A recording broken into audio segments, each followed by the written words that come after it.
Welcome, everyone. I'm Lauren Hawkins. Thanks for tuning in with us to Spirituality Adventures. We are so glad you're here, and we're very excited about the content we get to share with you through our blogs and podcasts. Spirituality Adventures is made possible by your support. One way you can support us is by liking, following, subscribing, or sharing any of these podcasts or blogs that you like. Another way you can support us is by going to our website, www.spiritualityadventures.com. There you can click the support tab and you can sign up for a monthly subscription or a one-time gift. We appreciate all your support. Now here's Fred. Today I am blessed, and we are blessed to have Harmony Eccles join us. And Harmony is somebody that I met, I can't even remember when, back maybe 20 years ago or something. Yeah. Would it be that long ago? Probably around 2006. Okay. 2007, maybe. 15 years ago. Yeah. And I've always loved her and her husband, Jeremy's, their approach to life. And they both seem to me to be very creative spirits. And I'm doing this topic right now, starting this out on creativity and spirituality. So Harmony came out with a series of paintings called Lament and put it into a book as well. And so I saw a copy of that on her Instagram, and I thought, oh man, I'd love to interview her on this because her pieces just really spoke to me. But before we get into her work on Lament, I wanted her to give just a little bit of background of her and Jeremy, and kind of give us the 5-minute version of where you're from and kind of your journey and where you're at right now. It's an interesting journey that you've been on. It is. Jeremy and I both grew up in Iowa, and then we're both the oldest of our families, both in a family of 5. And both grew up with a good foundation in spiritual exploration, let's say. His was more conservative than mine was. Mine was Catholic, and his was more on the Baptist side. And anyway, I mention that because the artwork that I've done is very spiritual for me. And I've kind of had a long progression of what that looks like in my life. And so we are living in Berlin now, but we met years ago, 25 years ago at Iowa State University. That's not Berlin, Missouri, right? No, it's Berlin, Germany. I'm just kidding. Missouri has every city in the world somewhere. Yeah. Anyway. Yeah. Absolutely. Yeah. So, I've been living over here for almost 2 years. And before that, we had stayed in the Midwest. We lived in Germany for 5 years, into the early 2000s, and moved back to the Midwest and then to Kansas City, and had some really great years of spiritual formation, I would say. And also I had some wonderful awakenings to what painting could be and creativity could be in my life. And that happened around 2009, probably, when I was taking a class on inner healing. And so everything kind of shifted after that time from a very standard religious experience to a spirituality that was profoundly different than what I had been taught, what I had been told. It was just very out of the box. And I suppose Jeremy and I were always sort of out of the box thinkers, or maybe slightly rebellious, however you want to put it. Always asking questions, very logical, but creative as well. So there was this tension of seeing how creativity and spirituality went together, but also this intellect side that wanted to combine everything into a nice bubble. Yeah. And we've seen where that bubble works and where it doesn't now that we're in our upper 40s. But yeah, I'm curious, when you first moved to Germany, that first 5-year stint, right. Were any of your kids born in Germany? Both my girls were. Okay. All right. Yeah. And then one born in America, huh? Yes. Okay. Interesting. Yeah. And what was your purpose for going there the first time?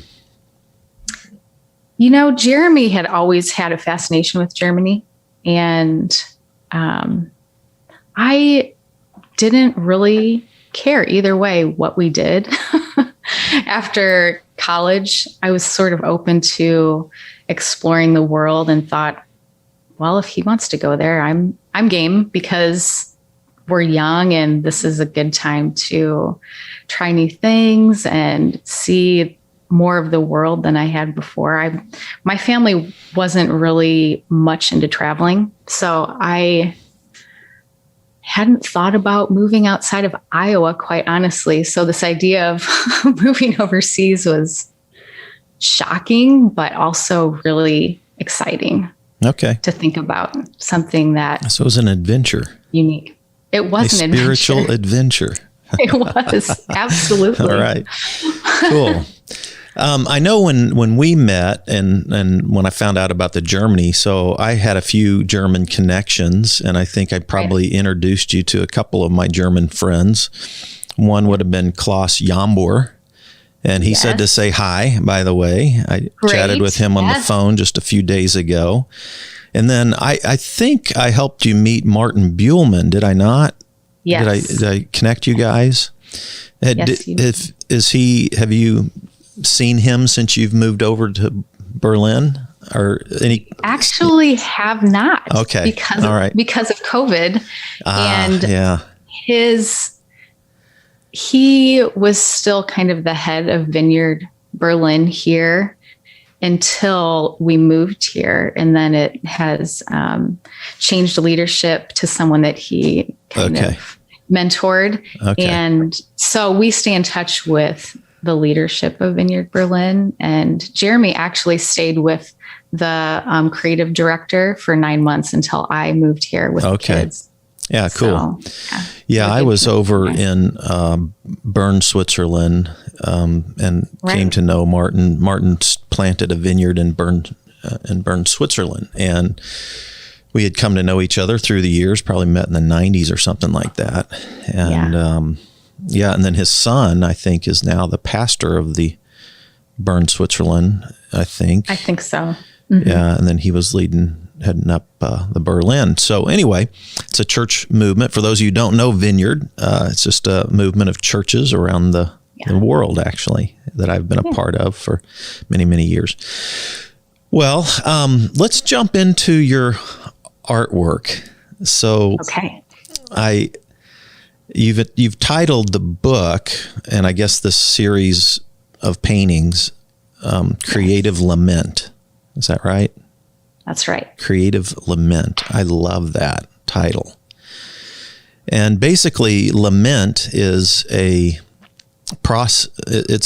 about grief and loss. It's how you process grief and loss and sorrow and stuff like that. And for our audience who might not know this, there's 150 Psalms in the Hebrew Bible. And about a third of the Psalms are what we would categorize as Psalms of lament, either individual Psalms of lament. We could even call them songs of lament. You know, a lot of they're poetic verse, and many of them were probably sung. And then some of them were for community lament as well. So there's some that were individuals and some that were for community. And so it just captured my attention, and you started kind of posting some of your paintings on Instagram, and so I just got very intrigued. And then when I saw that you'd come out with a book, I wanted to get it, and you graciously sent me a PDF so that I could get ready for this interview. But one of the things that you start out with is just like the workspace itself.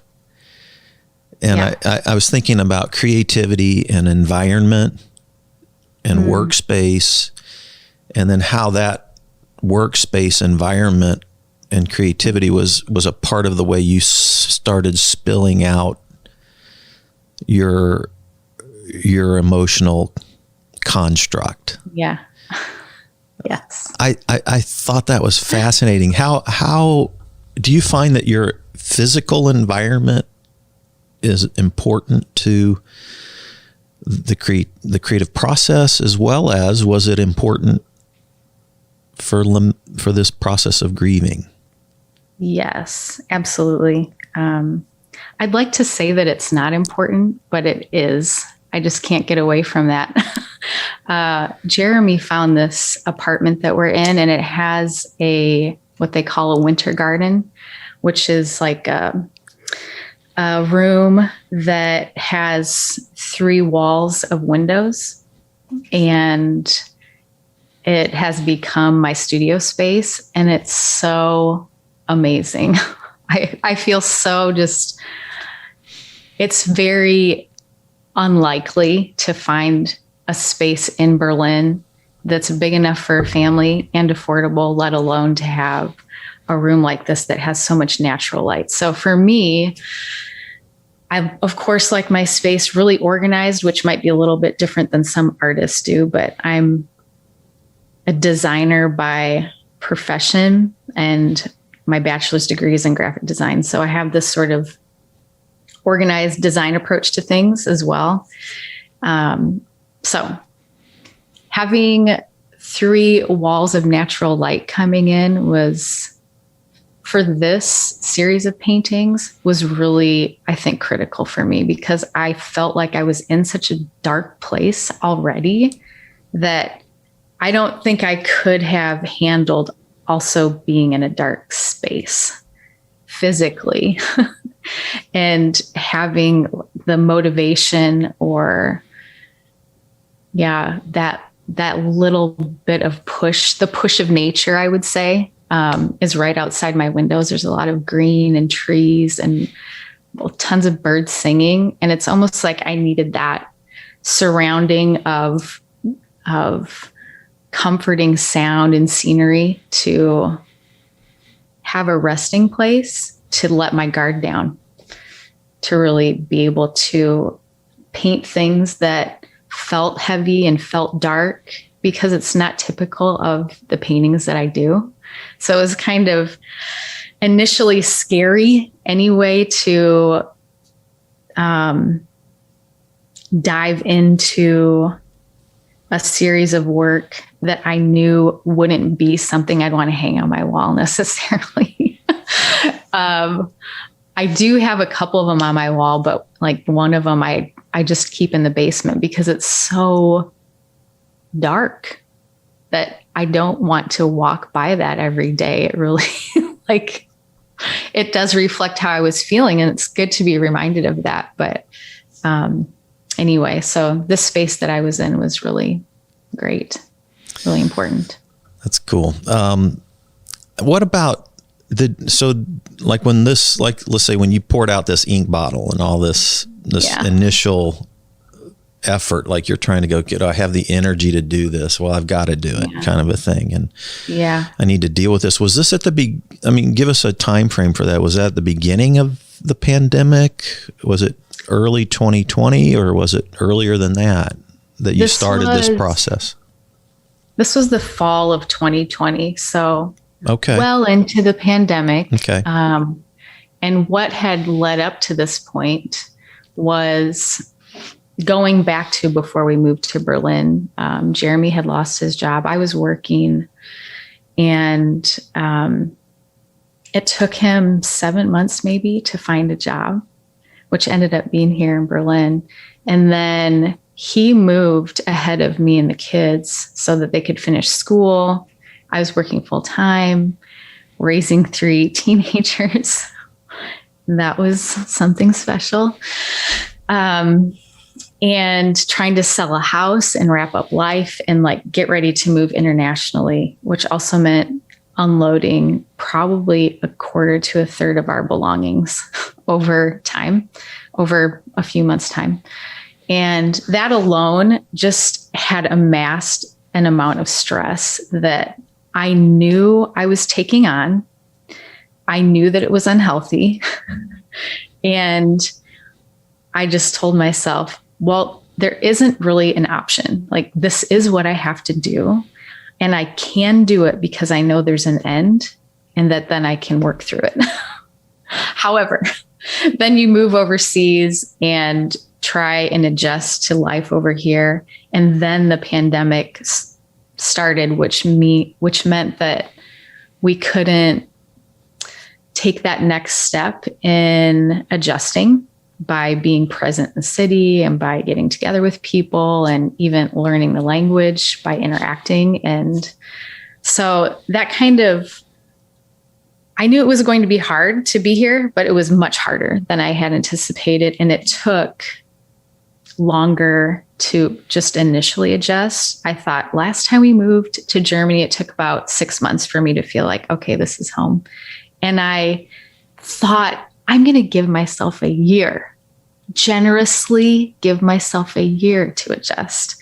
And right at the time that year came, my 2 daughters decided to move back to the US. And that was my undoing. It was the best decision for them, in my opinion, and in theirs. But it just was like, I had not anticipated it. And I wasn't ready to lose them. And especially not at the same time during a pandemic and not knowing when I'd see them again. So that happened in the fall. And after I kind of moved them back to the US, and then I came back here and I sat down with Jeremy and I was like, I am not okay. I mean, yes, there are things in the past that have sort of accumulated to this point, but now I really feel completely overwhelmed and I don't have the ability to like physically cope, or I'm not sure what to do. But kind of my big indicator of that something was really wrong is that one of my closest, most precious friends sat me down and expressed her disappointment in how I had not like been connecting with her very well. And I just thought in that moment, oh my gosh, I am not being honest with myself about what's going on and my need to process loss. And it's affecting me so much that my like best friend is having to tell me that they're disappointed in me being disconnected. And I didn't even know that was happening. And I need to really pay attention to what's going on. I can't keep going. Wow. Was this a friend of yours in Berlin or one here in America? A friend of mine that lives in Iowa. Okay. Yeah. And has lived overseas and lived in Kansas City. So we have sort of a understanding of what that can be like anyway. So she was very understanding anyway. Right. So for her to get to this point with me is very unusual. It's like, come on. Okay.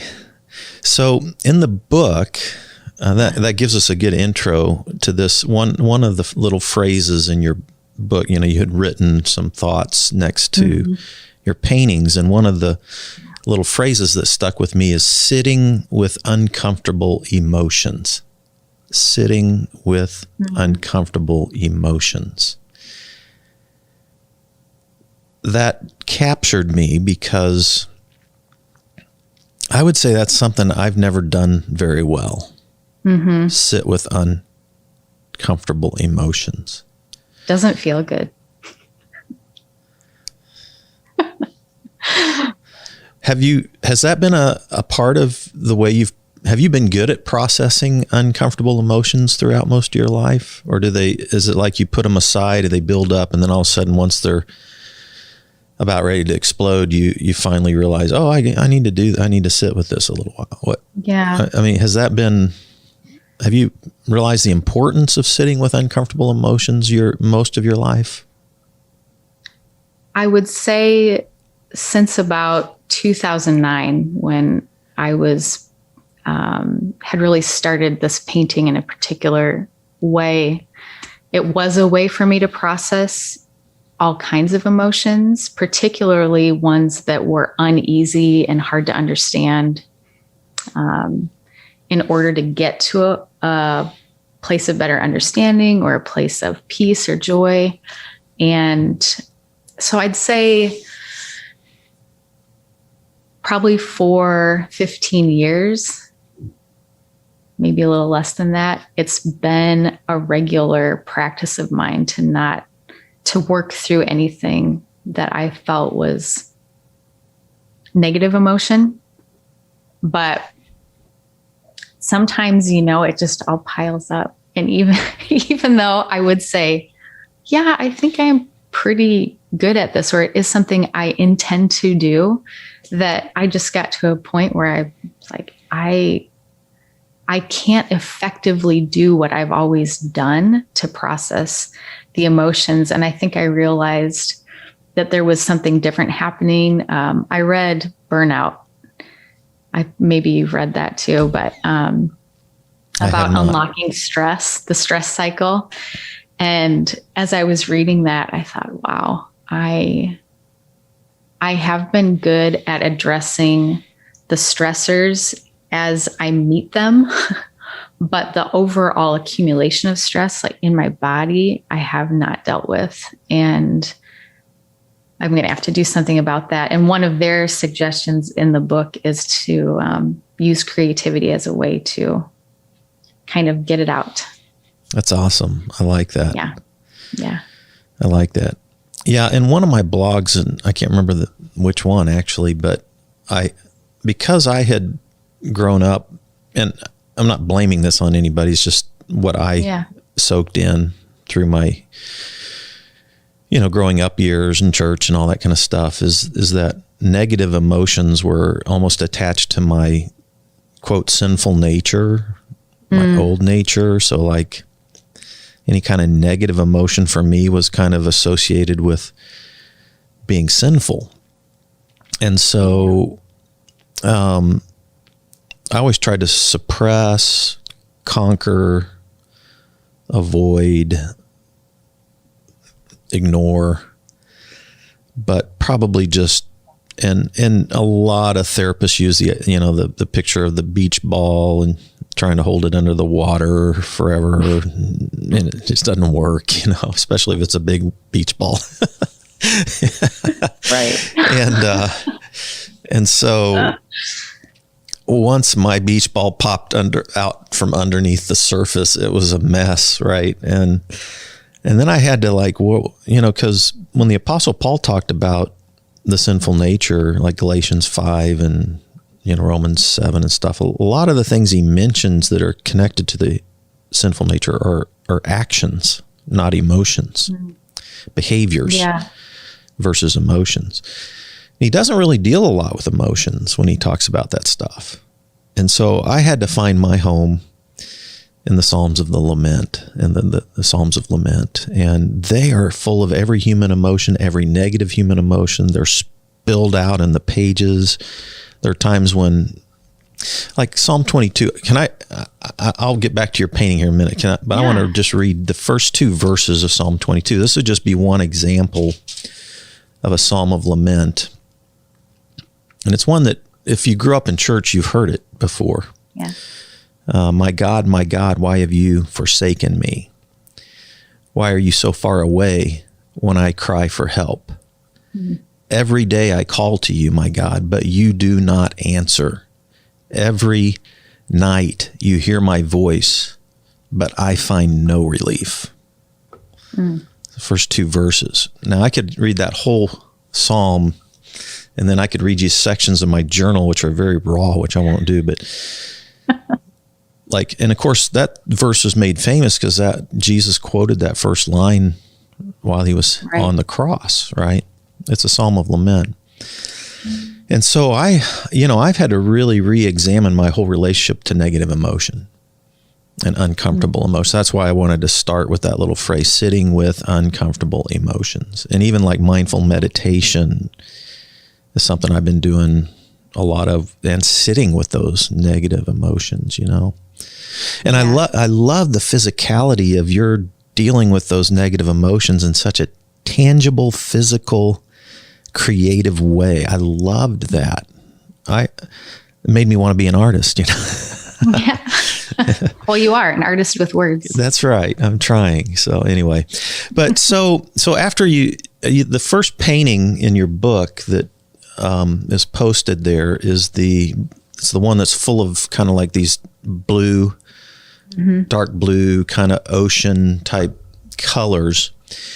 And you didn't really title the painting, but in the little words that you wrote out next to it, you said it wasn't intentional, but when you finally looked at it, it looked like a sinking ship. Right. So you were tearing pieces of canvas, so you evidently started with a huge chunk of canvas, right? I had more or less scraps, and I didn't have the energy to go buy new supplies. And I thought, well, I need to start, and I can't let buying supplies and not buying supplies keep me from starting the process. So I'll just use some things I have. And so I was tearing sort of smaller pieces that I had apart and just seeing what happened. And then after that initial experimentation, then I bought some big pieces of canvas to really carry this momentum of grieving and sitting, like you said, sitting with the negative emotions is really hard. It's so counterintuitive for me also. I don't want to be uncomfortable, let alone sit uncomfortably for any length of time. And so I think that was part of my desperation to really get things out on the canvas. I realized I can't just sit here forever with this, or it will be consuming, and I don't want to keep feeling like this for a long time. So for those who are listening to the podcast and you're not viewing it, you if you want to, you can check it out on my website or YouTube. We will show some of the pictures that we're talking about right now. So this first one is Sinking Ship. And that's actually what I thought of when I saw it without reading anything about it. And I just find that fascinating that happened accidentally. Yeah. Yep. I couldn't draw a ship if I tried. So it was sort of remarkable fascinating. That it abstractly looked like that when I stood back from it. And I just thought, oh gosh, this is me right now. This is what I feel like is happening. I really like that piece. It's so good. So good. So then you say that you had all these different pieces that you've torn. You've got paint on them. There's just these torn fragments all around you. And that sitting in that mess for a while kind of bugged you a little bit. Yeah, it did. So what did you do to try to bring some order to that chaos? Right. So looking at the spread of torn up canvas everywhere, and I went to IKEA and I bought frames, and I put these scraps, these rough drafts, if you will, into frames and put them on my wall in a nice, wonderful arrangement that made me feel okay about life.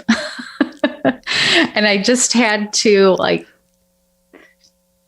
I don't know, somehow bring it back in to this place where it's comfortable for a moment, to take a break from seeing the reality of how I was feeling, seeing this raw canvas and the torn edges and the strings falling off and everything feeling very disconnected. And I thought, if I just pause and hang these on the wall in a way that feels organized and contained, I can take a deep breath before I move on to this next part of painting, which I knew would be more devastating for me. It would be a lot harder. Okay. I'm going to inject an idea here. Tell me if you think it fits. Yeah. So in my therapy work over the last couple of years, and then and I've read, I'm a big reader, so I read all the time. And I've read all about emotions from all different kinds of perspectives. And, as kids, we're not in America, we're not taught how to identify emotions, label emotions, process emotions. We're pretty much emotionally illiterate. Okay. Yeah. So there's actually people that are Mark Brackett and some other people like this that are actually advocating for emotional education starting in elementary schools with American kids now, and getting a little bit of traction because of people like Brene Brown and how she's brought so much awareness to some of these issues in such a big way. And so, but they will tell you that just actually, you have hundreds of emotions, but actually naming them, labeling them, like this is this emotion, naming it, identifying it, and acknowledging it is huge. It's like a critical part of the healing process. And when I saw what you did with these fragments and framing them, it made me think of that a little bit, like a physical way of doing that to some degree. Does that fit a little bit? Yeah, it does. I think for a while I could just see that on the wall, and I knew that I did know or sense that each piece was kind of representative of something I needed to work through. It was like I had hung this group of losses on my wall, and I needed them to be up there to remind me, like, you're not done with this process. You walk by these every day. You need to look at them and not be afraid to look at them right in the face and know that it's okay. And so to just make them a little prettier and easier to look at was a way to get myself to say, okay, it's all right. This feels like a really huge bunch of ugly stuff I have to work through, but I have to. I have to do it. So that's so good. And it's right at the spot that you talk about the losses. So, I mean, grief is always, usually grief, usually depression, usually anger. Some of these are usually tied to losses, right? And you listed a bunch, like you listed job, community, identity, familiarity, communication, friendship, control, mobility, or predictability, security, stability, dreams, trust. Were you naming all your own, or were you just trying to put a whole bunch of them out there? Those were all my own. Wow. It's a lot of them. But the last one caught my attention that you mentioned, and that was spiritual certainty. Yeah. But the loss of spiritual certainty. Yeah.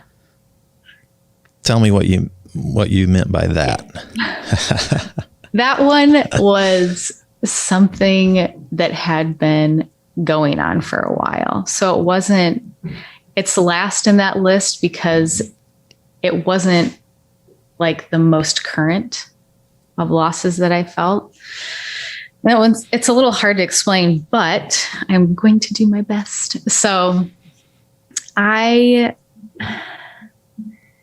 have just been on an interesting path, I guess, of spiritual awareness and what that can look like, and a lot of ideas that I had that are more conservative that felt damaging, and not only to me, but to other people. And as I've, probably about 5 years ago, started really wrestling with that and some ideas that are commonly held by the church, the Christian church.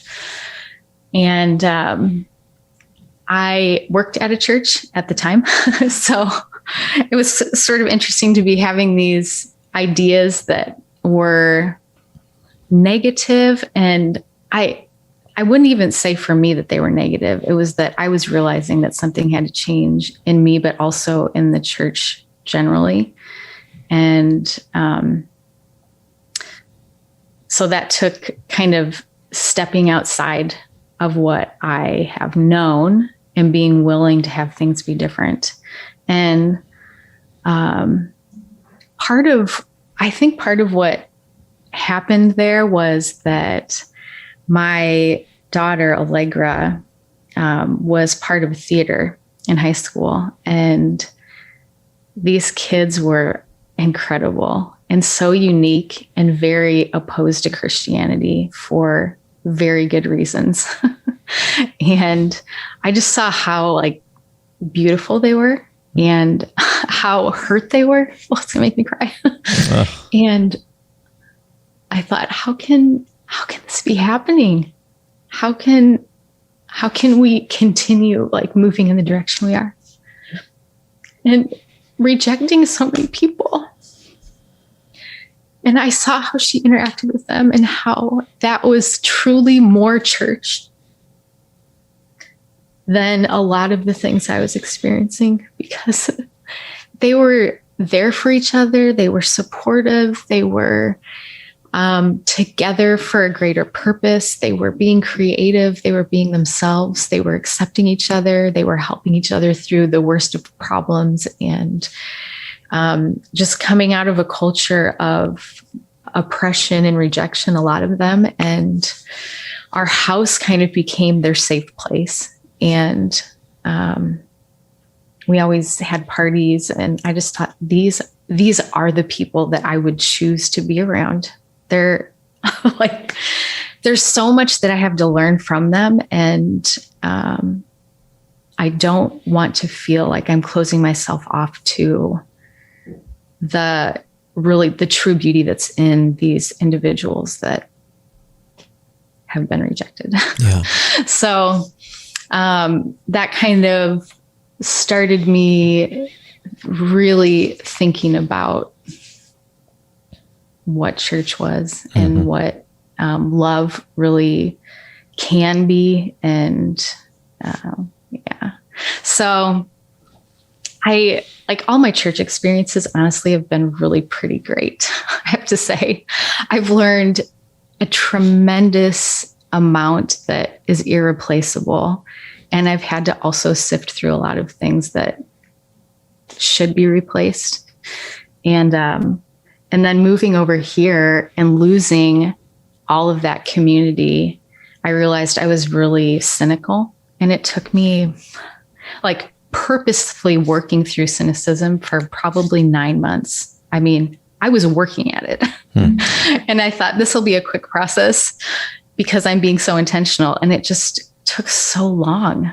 And I was having a conversation with my stepdad, actually, who's an atheist. And I realized that my tone was so negative about Christianity, and I just didn't feel like that was right anymore. Like, this has to stop. It doesn't have to look how some people say it needs to look, but I'm doing myself and other people a disservice to also be overly negative about it and be cynical about it. And that's a weed that I have to pull out before anything else can really grow in my life as far as spiritual community. So excellent. That was a really long answer. No, thanks for sharing that though. Yeah. So interesting. So I've been through my blogs and videos, I think mostly blogs, probably. I've been very honest about my 2019 and literally written, like I went through such a meltdown. I felt like an atheist.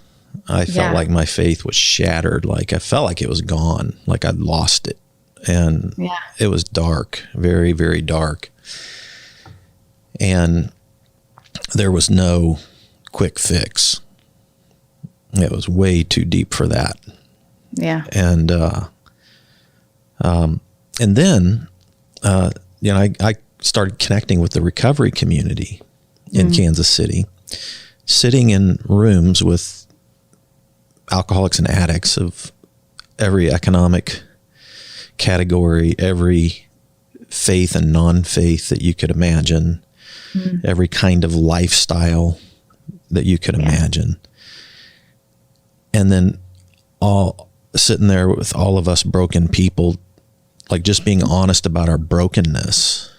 Yeah. And there was a tangible move of whatever you would want to call spirit, as real and tangible as anything I'd ever felt.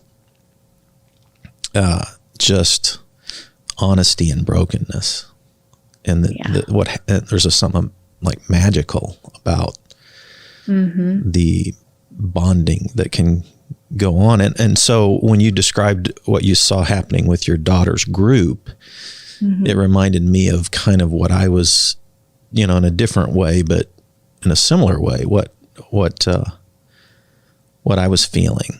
So like when I wrote a blog, Spirituality Adventures, I just tried to define, because I listened to these rooms and most all these people would be very anti-religious, extremely, even anti-Christianity, anti-this, but very spiritual. And so then I'm like, so what, so I tried to just listen long enough to see, well, what do they really mean by spiritual, and this not religious, but spiritual thing. Right. And then, so I finally defined, based on just what I listened to people, what I felt like people were meaning by spirituality. And I really just boiled it down to connection, or you could say belonging, connection or belonging with yourself, with others. So like what your daughter was experiencing with others,